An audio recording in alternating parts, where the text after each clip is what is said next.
Welcome to the Global Research News Hour, produced in cooperation with CKUW-FM Radio in Winnipeg and the Center for Research on Globalization at globalresearch.ca. And here's your host, Michael Welch.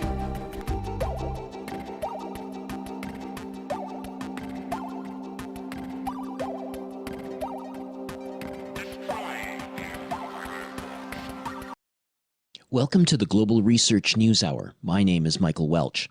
The Global Research News Hour is a special radio collaboration between the Center for Research on Globalization and campus community radio station CKUW 95.9 FM in Winnipeg on occupied Anishinaabe territory on the homeland of the Métis Nation. On today's program, we review the life and legacy of independent investigative journalist Robert Parry. On Saturday, January 27, 2018, a journalist with an impressive body of work to his credit passed away. Robert Parry was born in Hartford, Connecticut. He attended Colby College in Waterville, Maine in the late 1960s and received his BA in English in 1971.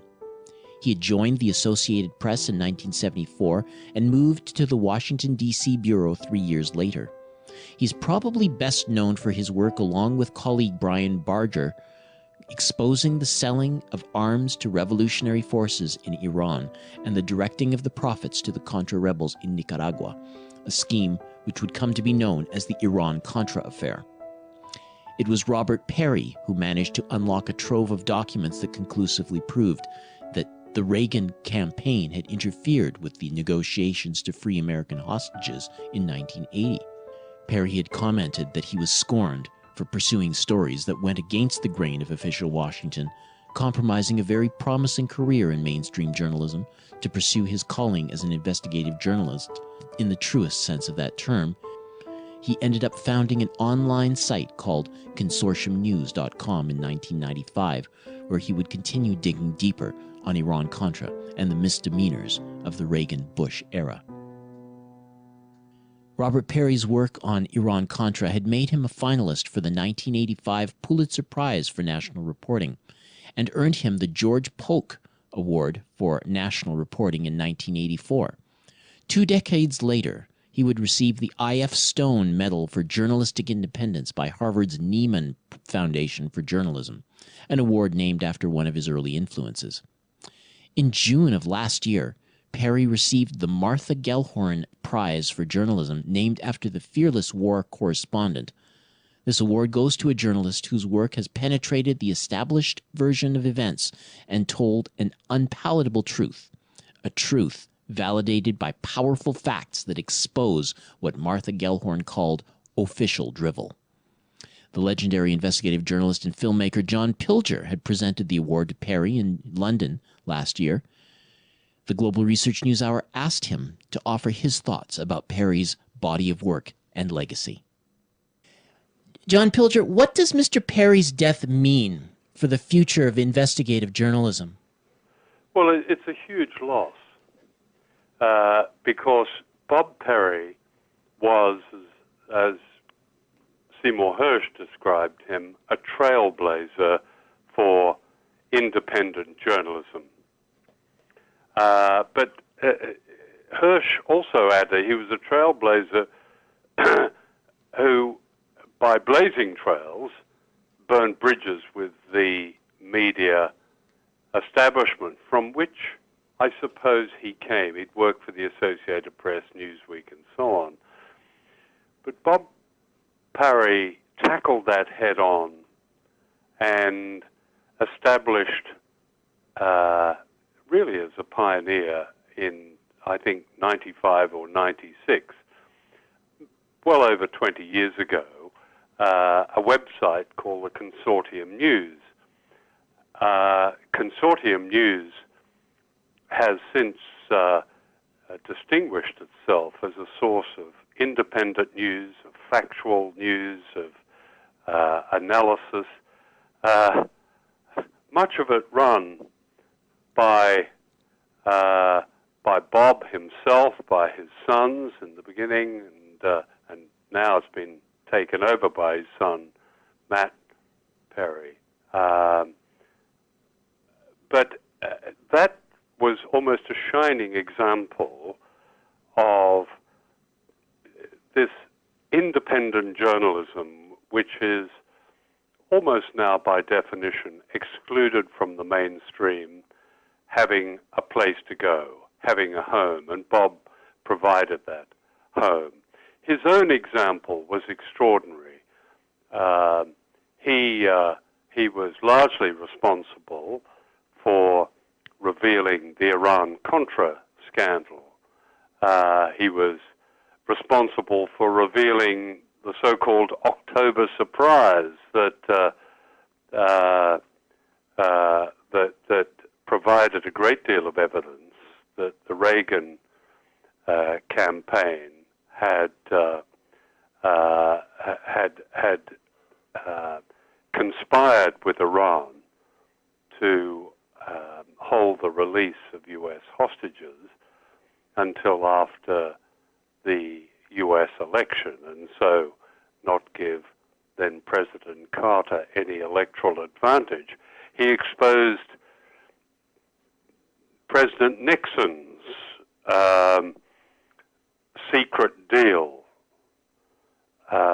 with the puppet regime in Saigon to scupper the peace talks, which in the 1970s were going on with Hanoi, and much else.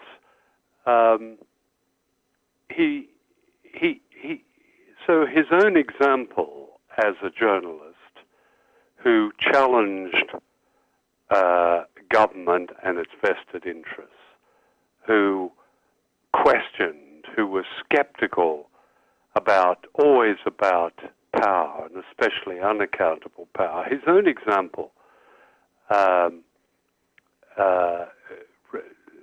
really kept going through this extraordinary website, Consortium News, that he began in the 1990s. I wrote for it. Many others wrote for it. Ray McGovern. Some extremely interesting, analytical, and journalists and commentators countering what I would call the accredited view and challenging that accredited view, that establishment received wisdom, is what Bob Parry devoted his life to, and we miss him very much for that reason. I was wondering if you could comment on that accredited viewpoint that one dare not deviate from. You did mention that there was maybe a golden age of sorts, where there was a generation ago a space for dissenting journalism like the kind you practice, and it's closed up today, or all but closed up. What is your understanding of that corrosion of free inquiry we've seen over the last few decades, and that's basically... I'm not sure I use the term golden age. I suppose by comparison, a golden age did exist by comparison with today. I think what I have said is that space opened in some of the mainstream media for independent journalism, for what is called today dissenting journalism. I mean, I'm one of those dissenters, and I never regarded myself as a dissenter. It's got so bad these days, you don't even regard yourself as a dissenter, you regard yourself as a dissident, I think. But in those days, let's say the 1960s and 70s, I suppose reflecting the enormous political and cultural and social changes that were being developed during that period. It was boom years in economic terms, and it was boom years in terms of ideas and of challenging the status quo, challenging that accredited accredited view, that received wisdom. And the difference between today, the so-called information age, and going back some years, is that people could then open a newspaper or a magazine and find journalism that would differ greatly from the what I would call, as I say, the accredited view. I was wondering if you might have, if there's an anecdote, a specific memory that you might have of Mr. Parry that will sort of linger with you after his death. What interested me very much was that he was a defender of Gary Webb. Gary Webb was a journalist who disclosed CIA involvement in the cocaine trade from Latin America into Los Angeles. And this had a devastating impact on the African American population in Los Angeles. His articles, which were published in the Sacramento paper, were called Dark Alliance. What was interesting about Gary Webb is that although these were powerful articles, which I have to say very quickly were later vindicated even by an internal report by the Inspector General of the CIA, they were vindicated as true. They were attacked by mostly the liberal media, the Washington Post, the New York Times, the Los Angeles Times, and Bob Parry was, because he'd worked on similar stories, knew Gary Webb and understood just how important and how revealing his stories were. And I was very interested in what had happened to Gary Webb because it really set the attacks on Webb, and I have to say Webb ended up taking his own life in his late 40s. His life collapsed. But undoubtedly the campaign against him contributed to that. It seems to me there's a parallel there with the attacks on Julian Assange. And one asks why. Is it because journalism that really reveals, shines a light into the darkest recesses of a system, that kind of investigative journalism, that kind of whistleblowing, is it because it shames so much of mainstream journalism? I'm not absolutely sure, but I think that has something to do with it. Bob Parry. So my early memories of Bob Parry, that's not the answer to your question, I'm afraid. Let me give you an anecdote. Last year, I presented Bob Parry with the Martha Gellhorn Prize for Journalism in London. I'm chair of the judges panel, and this is quite a prestigious award. It's given to journalism published anywhere in the English language. There's a lot of competition, many entries. Bob Parry was, I think, in the 17 years I've been judging the prize, one of the most complete winners of this award. And we used Martha Gellhorn's own words that the award is given to a journalist who challenges, as Martha Gellhorn put it, the official drivel of power, of unaccountable power. Bob Parry did that. But what was interesting, the dinner in London. I presented Bob with the award and sat down expecting him to stand up and say just a few words of thank you.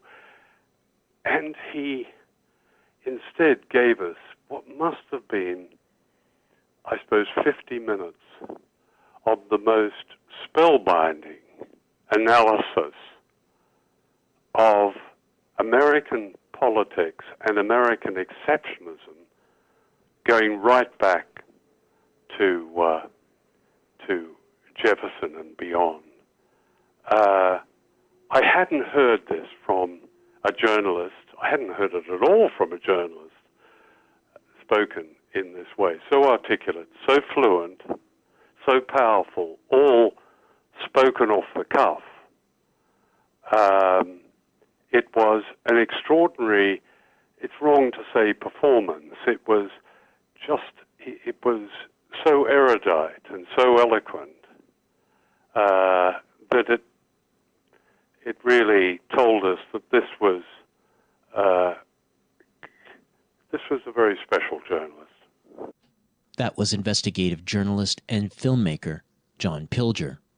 Consortium News, established in 1995, became the main focus for Bob Parry's journalistic endeavors.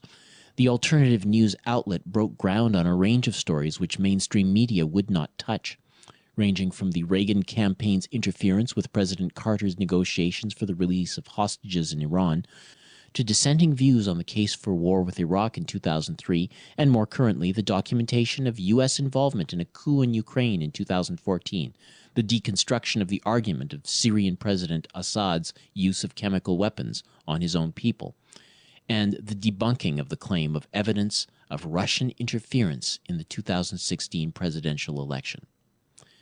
The consortium has attracted a number of promising writers and analysts to the fold. One of these is Ray McGovern. He served as an Army and CIA intelligence analyst for 30 years and chaired national intelligence estimates through the 1980s. He is co-founder of Veteran Intelligence Professionals for Sanity, which is still featured on the Consortium News website.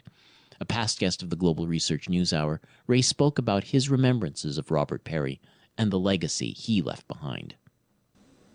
Well, I had been one of those who set up Veteran Intelligence Professionals for Sanity, and Bob and others who wanted to follow what we were doing, what we were analyzing, was familiar with us.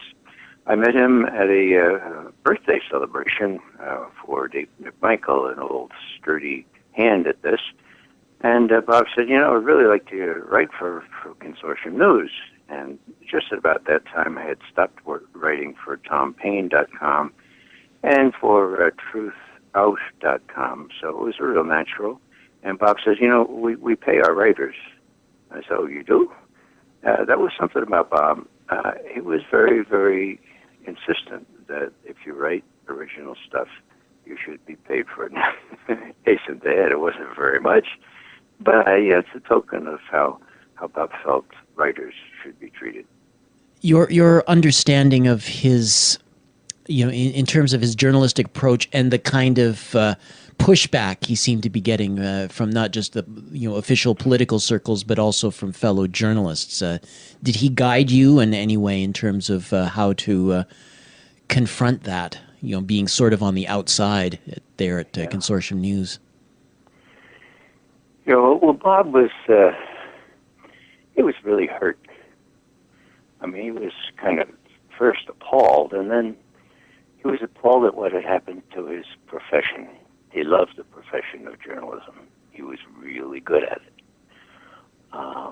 He did honest journalism, and all of a sudden there became no market for that. Not only that, but people tried to kind of enroll him in all kinds of politicized analysis, which was beyond his ken, that some good people would participate in this stuff. Russiagate, for example. And he took all kinds of hits for this. And, I think that had something to do with his health. Because he said to me one time, he said, Ray, you're different. He says, you have this thin skill. You almost enjoy this kind of stuff when people match you, don't you? And he says, yeah, I'm Irish, Bob, and I don't. He says, well, please know that I'm different. It hurts. I don't like when nastiness happens. And so, were I to contrast myself with Bob, I would say, in all honesty, that he had a kindness that I lack, a professional kindness, right? You know, somebody comes at me, my natural reaction is to professionally respond, but with vigor and with almost some enjoyment. Bob didn't like that. Bob tried to avoid that. And I watched him navigate all this because people were really, really scurrilous the way they call him a poutine puppet and all this kind of stuff. So I learned that from Bob. I learned that he's supposed to be kind as well as belligerent when the occasion calls for us. But I also learned that some people don't have the thick skin that I have, and wonder of wonders, don't enjoy this kind of thing when people come at you. So, let me just share one vignette that speaks volumes about Bob's predicament. So he's a hero, a Polk Award. He wins. He's justifiably praised for his uncovering Iran-Contra, naming Ollie North. He's riding high, so high that the AP said, yeah, go ahead, go to Newsweek, be a star. Okay, so he goes to Newsweek, and he starts to encounter some problems and telling it like it is, And in the midst of that, the head of Newsweek said, hey, Bob, we're having a soiree at the big boss's house, and people coming down from corporate in New York, and so like you to come. It'll only be about 12 of us. So Bob says, of course, So he's sitting there, and who's there? Well, the establishment there is a fellow from Wyoming. What was his name? Cheney was his name. Yeah, Dick Cheney, a young congressman from Wyoming. We're talking mid-'80s now, okay? So there were other people. There's General Scowcroft. He just stepped down from being Ronald Reagan's national security advisor. So they're having their shrimp cocktail, right? And Scowcroft says, Admiral Poindexter, my successor as national security advisor, he goes before Congress on Tuesday, and were I advising him, I would tell him to tell Congress we never told Ronald Reagan anything. And everybody goes, oh, well, Bob. And this is right from Bob. He says, I just involuntarily dropped my fork. It split my shrimp cocktail dish. And I said, General Scowcroft, are you saying that you would advise your successor to perjure himself before Congress? Now, there was, Bob says, there was silence for about, it seemed like a minute, but probably maybe 20 seconds. And then the head of Newsweek put his arm around Bob. He said, now, Bob, sometimes you have to do what's best for the country. And then there was this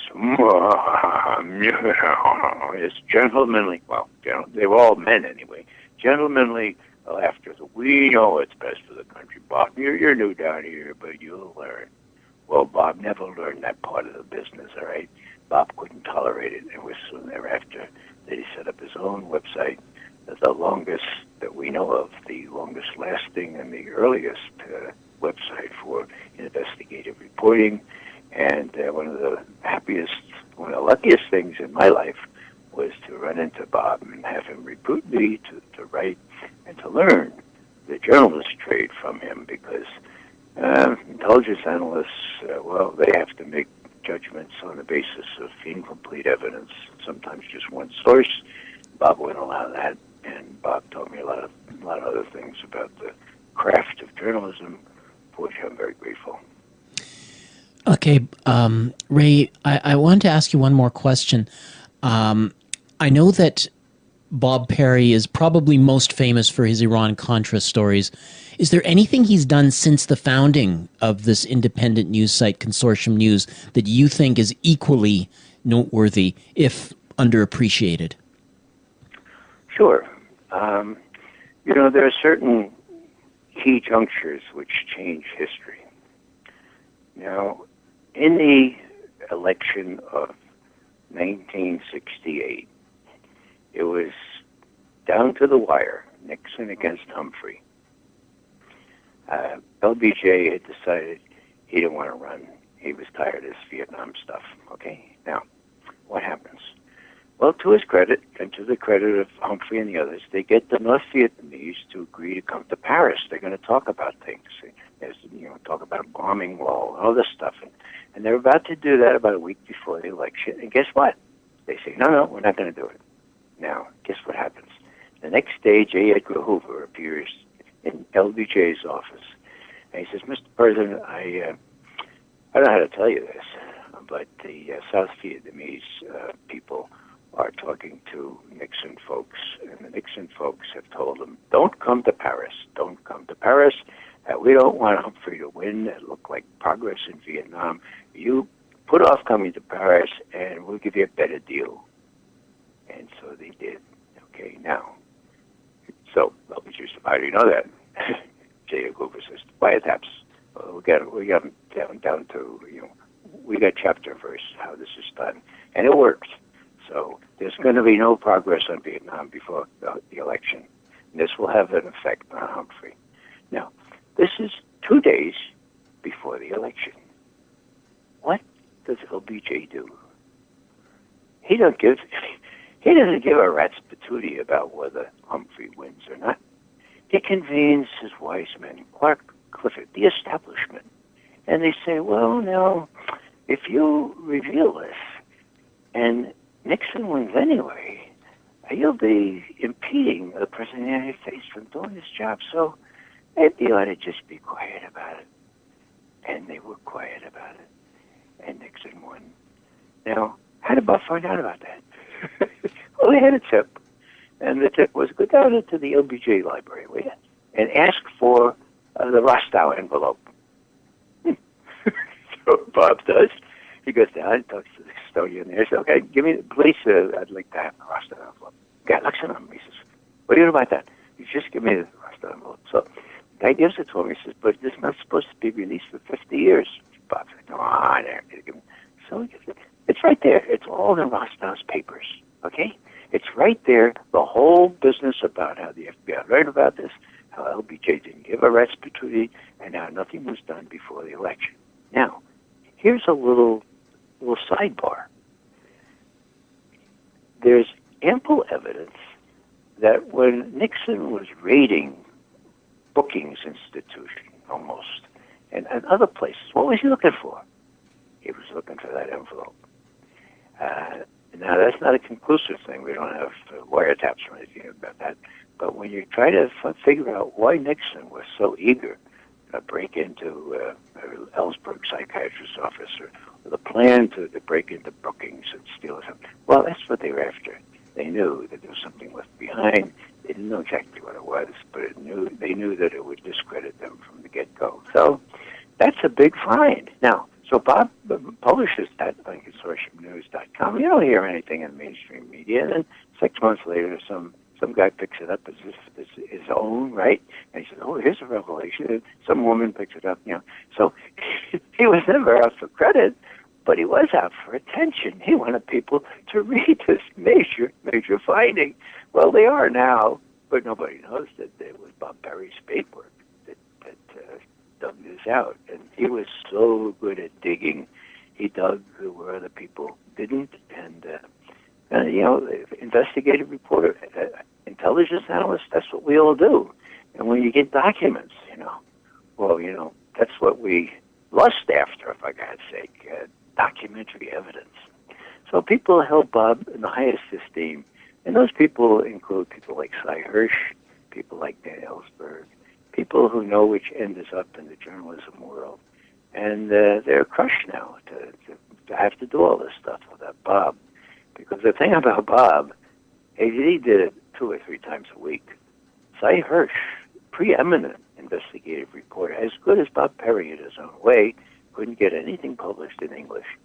And so Bob at least was able to get his stuff and my stuff and the other stuff out in a way that people could assimilate it, people could read it and learn from it, even though the contests with the major media and even with the alternative media was David and Goliath conduct. That was former CIA analyst and regular ConsortiumNews.com contributor, Ray McGovern. You're listening to a special broadcast on the life and legacy of the recently deceased independent investigative journalist, Robert Parry, on the Global Research News Hour, broadcast out of Winnipeg on campus community radio station CKUW 95.9 FM and podcast online at the site globalresearch.ca. The show is also heard on our affiliate stations across Canada and the United States. 68-year-old Robert Parry, editor and publisher of ConsortiumNews.com, died peacefully. According to a post on the site written by his son, Nat Parry, he had recently endured debilitating strokes over the last several weeks. Though the elder Parry had suspected that strokes may have resulted from a hectic period of reporting on the events rocking Washington, D.C., doctors determined his condition was related to undiagnosed pancreatic cancer, with which he had unknowingly been living for 4 to 5 years. ConsortiumNews.com will apparently continue on with its particular brand of dissident journalism in spite of its founder's departure, as Nat Parry spelled out in his January 28th post on the site. Readers should rest assured that despite my dad's death, every effort will be made to ensure that the website will continue going strong.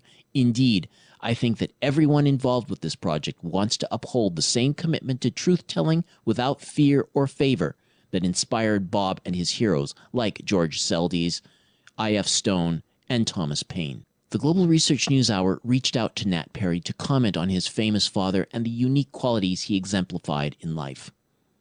Nat Parry, thank you so much for joining us, and again, my condolences over the unexpected death of your father. Well, thank you for that. It's good to be with you. And you wrote a very impressive article on the 28th of January, shortly after he died, and you mentioned, one point that stands out is when you were a child and you were talking to him, as he was leaving for some one of his assignments in Central America, and you, he was straight with you, and he's talking about how he had a duty to report on these stories about people, children being killed, and including kids like yourself, in response to a question. So I was wondering if you could comment a little bit about this. He didn't do much to. He was, gentle but respectful. Right. At the same time, he didn't sugarcoat things. He was straight with you. In other words, about some of the things that he did, and that's interesting, considering that you would think that a parent would have a tendency to want to protect their children from some unpleasant realities in the world that we live in. Yeah, thanks. I mean, that's sort of what I was getting at, with that anecdote that I decided to share in the piece that I wrote from when my father passed. Was because that's what really stood out to me. I mean, as a very one of my earliest childhood memories, and I think it sort of encapsulated his approach to journalism, and not only this duty that he felt he had to go into these dangerous places and tell the stories of people who were suffering under, from U.S. foreign policy in Central America at the time, but also the way you're exactly as you said, he didn't sugarcoat it with me as a probably 5 or 6 year old. Because I'm guessing that was probably 1981, so I was 5 or 6 years old. And you're right. I mean, he really just kind of told me straight what was happening there, and I think that sort of was his philosophy of journalism, that you tell the truth no matter what, and some probably would question that maybe that approach to parenting. I'm actually the father of a 6-year-old daughter now, and she's at the age where she's becoming more and more curious about the world. But I haven't really told her yet about the realities of the world, the horrors of war, and that sort of thing. And it's something that at some point they're going to have to learn about. But I think my dad's approach was very much to tell the truth, and it definitely had an effect on me. I remember at the time, as I mentioned in my article, that I said, like, you mean kids just like me? And he said, yep, just like you. And I think, that really stuck with me personally because, I've always sort of thought about, the children and, the innocent victims of wars that the U.S. has funded or participated in.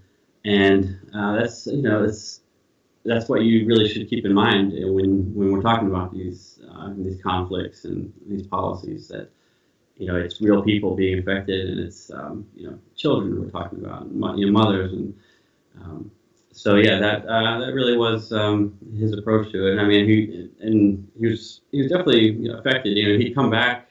So that anecdote I shared about him leaving, for the trip, that was one side of it. I remember him coming back and also, sharing stories around the dinner table, and he was really he was very affected by those conflicts and what he saw down in Central America, and he wrote very important stories about it, and a lot of these stories that he and colleagues were writing ended up leading to Congress banning the banning U.S. aid to the Contras, which then led to all these techniques they were using to get around these legal restrictions, and leading to the Iran-Contra affair and Contra-cocaine and all the rest of it. So it really did sort of shape his career, and it's something that as he was dying a couple of weeks ago, I was really reflecting on a lot of that, and so I guess that was sort of what inspired me to write this piece and to share some of my memories about it. Now, I was wondering if maybe as a young man you might have approached him and asked, what should I do with my life? And maybe in those conversations you might have heard him mention his own inspiration or motivation for the particular kind of journalism that he did. I mean, what did he tell you? Was it Watergate? Was it an article that he'd written, or something that he'd experienced? So what do you understand of what put him on the particular trajectory that he set forth on? Yeah, well, that's a good question. I mean, I do remember asking him one time about, I was always interested in journalism, and I did ask for advice on whether maybe if he thought that a degree in journalism would make sense, and he sort of advised against that. And I do remember I was a history major, and I was thinking about switching majors or something. He said, no, stick with learning as much as you can about the world. Anyone can develop the skills that you need to be a journalist by digging. His view was you don't really need to go to journalism school for that. He never did, actually. He was an English major in college. But the tools that he used of reading every document that you get your hands on, and interviewing, asking the right questions and interviews and all that sort of thing. He would say those are skills that anyone can have. But when it comes to his inspirations, I mean, he was certainly inspired, I think, as a young man by the independent press in the 60s. The Ramparts magazine he would talk about sometimes, in I.F. Stone, Izzy Stone, which is a independent journalist during the Vietnam War, so those were his heroes. He came out of the Watergate era, and I think that was definitely a big influence on him. Was the Woodward and Bernstein approach, and so I think he was inspired by those kind of truth tellers. But I think what he saw in the 80s was very shrinking space for that kind of journalism.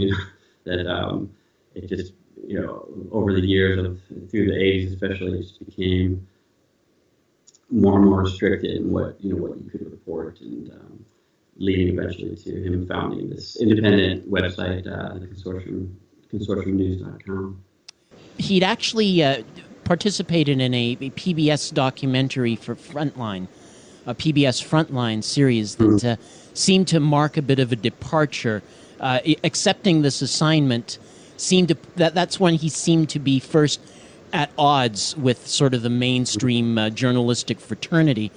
And as you wrote, he seemed to express some reservations about taking that particular approach. I mean, do you want to maybe just expand a little bit on some of the Sure. the thought processes he was going through, as you understand it?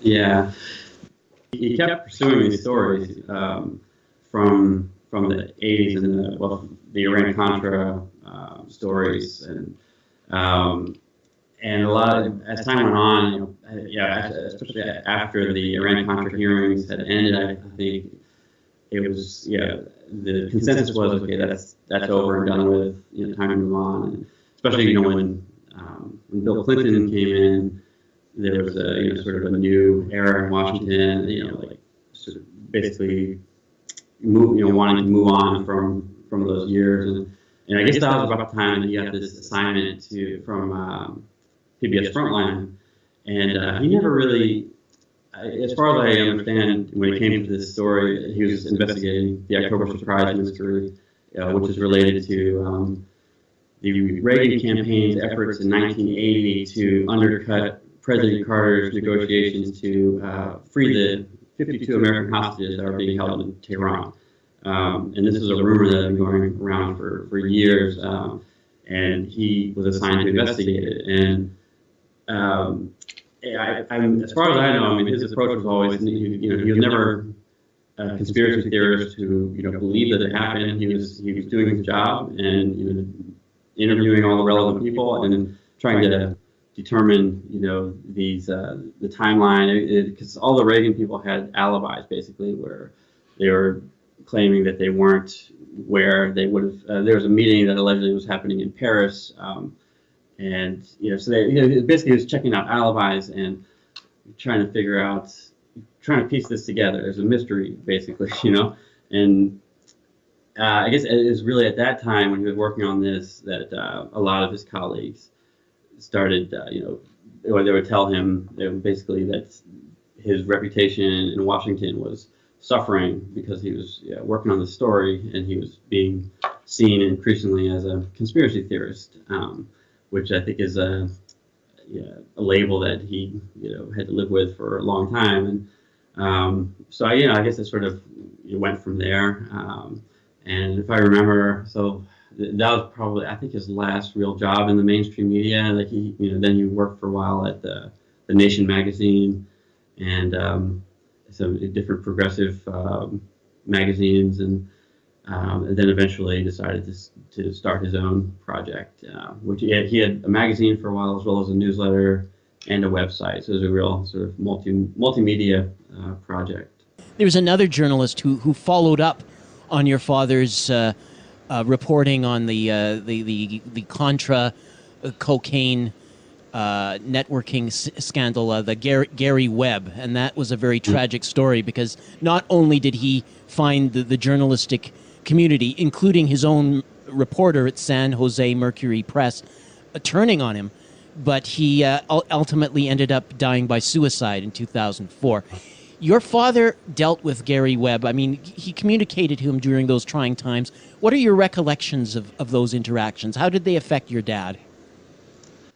Well, yeah, I mean, I remember before Gary Webb published the story, he reached out to my dad, because my dad was, he and Brian Barger had been the two journalists that had previously done the most work on that, on the story of the Contra-cocaine smuggling. Gary Webb was looking at more of the U.S. side of it, where the cocaine went once it was in the U.S. So it's sort of a natural sort of progression from my dad's work, and so they were in contact before that went to press. And my dad, he warned him, or kind of cautioned him early on.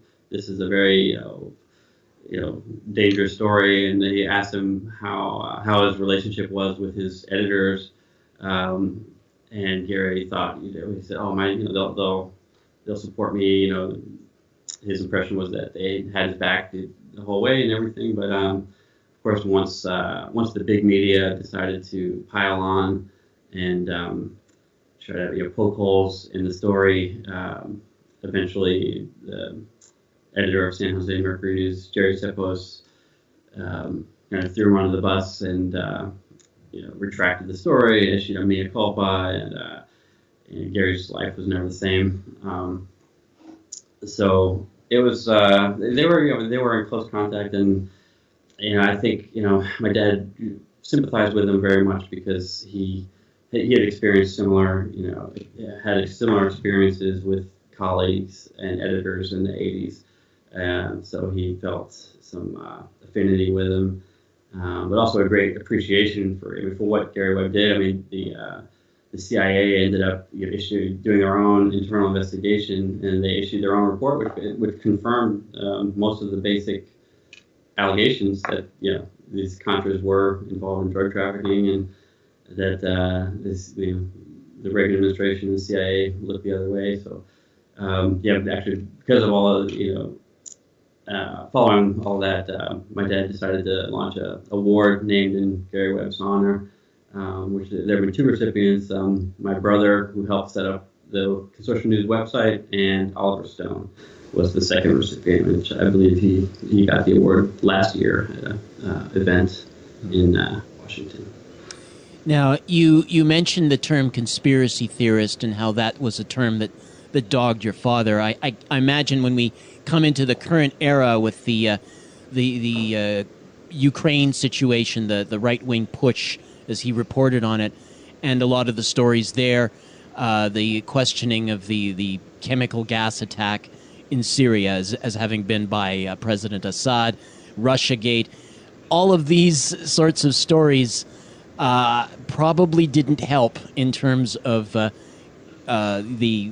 label of a conspiracy theorist.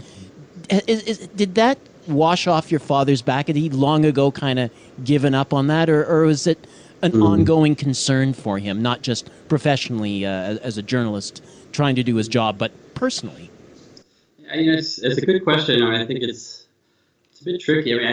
His approach to everything was, follow the evidence. You have to, if you have an allegation, you need evidence to back it up, and if not, then you can't make the allegation. And so I think he was a real stickler. And he actually, I remember during the Bush years after 9/11, when he had a lot of issues with the 9/11 truther community, and it's something that he never really felt that the evidence was strong in regards to the idea of an inside job being behind 9/11. So he went against those conspiracy theorists at that time, and so I guess it's always been a bit of a back and forth in terms of his relationship with some of these conspiracy theories. But I know that I think it did affect him towards in recent years, having generally throughout most of his career been exposing Republican wrongdoing, and therefore having a lot of support from the Democratic liberal establishment, and then a lot of things kind of changing, especially in the later years of the Obama administration, when Ukraine became a big issue, and the U.S. policy in that regard, and as you said, Syria, and he went up against the Democratic establishment, and especially after the election with Trump. I mean, the whole Russiagate narrative is something he didn't feel that the evidence was there, and honestly, it's not. I mean, we have people can disagree, I think, on what they believe happened with that election, but so far they haven't produced the evidence that Russia actually hacked the emails of the DNC, and so all these stories, it's a lot of smoke, but when you look closely at each one, they're sort of lacking evidence. And so I think that's been his principle. That was his principle all along, in terms of following the evidence, and so it made him a lot of enemies in some respects, but he also that's what also made him popular, and why a lot of people respected him regardless of their ideology. And I mean, following his death, I've received a lot of messages, and you can read on the website, all the comments. And, a lot of them will start off saying, I'm a arch paleo conservative, and I disagree with Bob Parry on a lot of issues, but I've always respected his journalism and his truth telling and that sort of thing, because that's the way he always approached it. So that was Nat Parry, son of Robert Parry and current editor of ConsortiumNews.com. The Global Research News Hour had the distinct privilege of interviewing Mr. Parry on several occasions. Our last interview with him was recorded in early December, less than a month before his first debilitating stroke. Here he is, recounting his thoughts on the decline of the journalistic profession in America in the last 3 decades and the need to support and protect independent journalism and sites like ConsortiumNews.com. When I came, the national press in Washington was still influenced by what had happened in the 70s, particularly the Watergate scandal and the stories about Vietnam, the Pentagon Papers.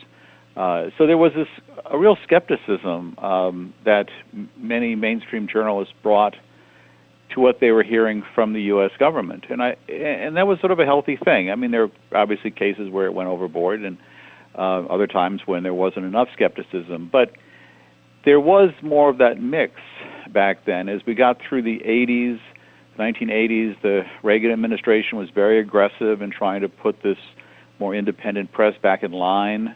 They spent a lot of time and effort, what they call perception management. And they realized that if they could control how the mainstream press was reporting stories, it would also help them control the American people, who had gotten also a bit out of control in the 1970s and the late 60s. So there was that sort of reality that was beginning to emerge. And as we get into the 90s, there was a veering away from any kind of serious journalism at all. Mostly was focused on more personality issues, Bill Clinton's sex life, and there was kind of a trivialization of the news. And then, of course, you get into the period of the 9/11 and the George W. Bush administration, where the mainstream press, simply failed to do its due diligence in terms of trying to check on what the claims were about the Iraq War. There was this more and more pressure to get in line, to be quote patriotic, as if that was sort of the role of journalists, to take the side of the U.S. government and not question the U.S. government too much. And we've now moved through this era where there is now this attitude of that the press should get on board and get rid of Donald Trump.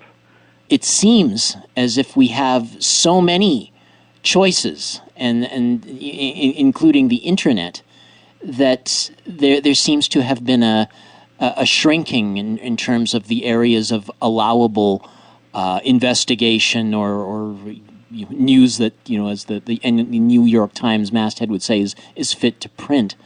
Does that not seem a little bit contradictory? Well, I think you have different forces at play. Obviously, you have economic forces which tended to lead to a greater consolidation of the news media as we knew it.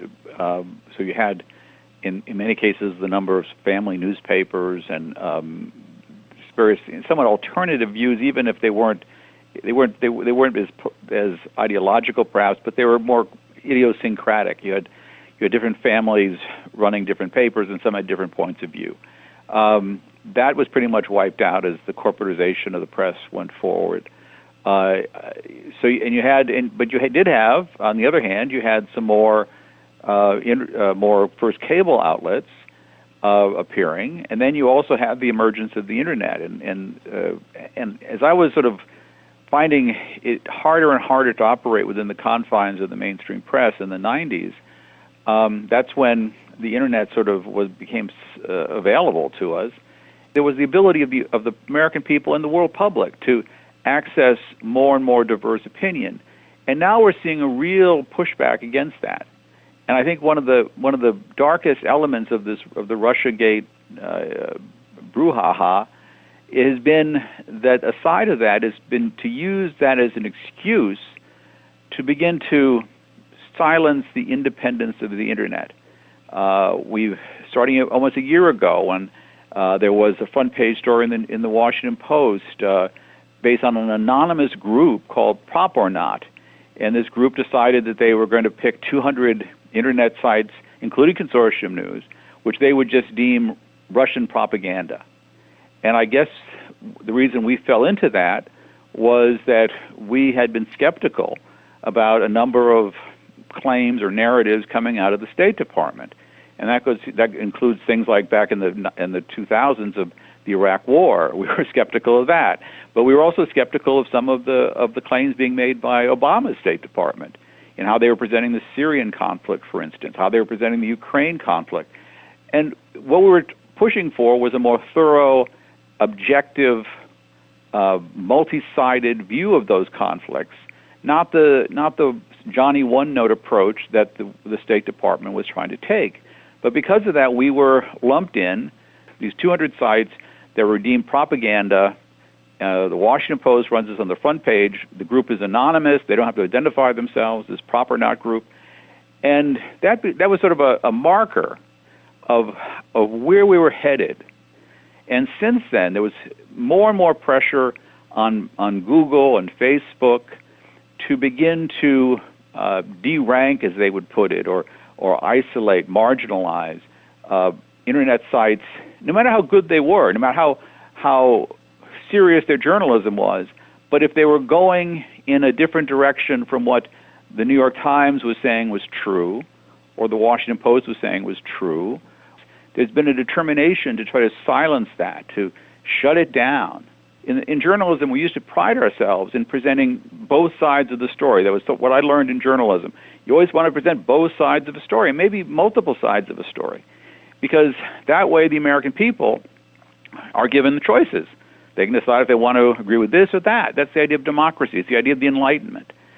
But now the major news organizations in the United States and these major technology companies have teamed up with a goal of preventing that. You're only supposed to hear what is approved for you to hear. You see, what you're getting is now a less of a menu of choices in terms of trying to understand the world. And that's what the Internet had promised us, and there was the hope we had. And increasingly now, in the past year, under this umbrella of Russiagate, we are seeing a reversal. Bob Parry's family encourages listeners and well-wishers looking to honor Robert Parry's memory in lieu of flowers to make a tax-deductible donation to the Consortium for Independent Journalism at consortiumnews.com. That's it for this week's show. Next week, we will be hosting a fundraiser for CKUW 95.9 FM, the Winnipeg-based radio station that produces the Global Research News Hour. This will be a live broadcast airing February 16th, 2018 at 1 p.m. Central Time. We will be encouraging donations to foster support for the station, which offers a platform for the alternative news and views that have become standard on this radio program. To donate online, please visit the site fundrive.ckuw.ca. Many thanks this week to our guests, as well as our affiliate stations across Canada and the U.S., which also broadcast the show. To leave feedback on this program, please email globalresearchnewshour@gmail.com. We conclude with music suggested by Nat Perry. This is a poignant Grateful Dead song from the album American Beauty. It's called Box of Rain.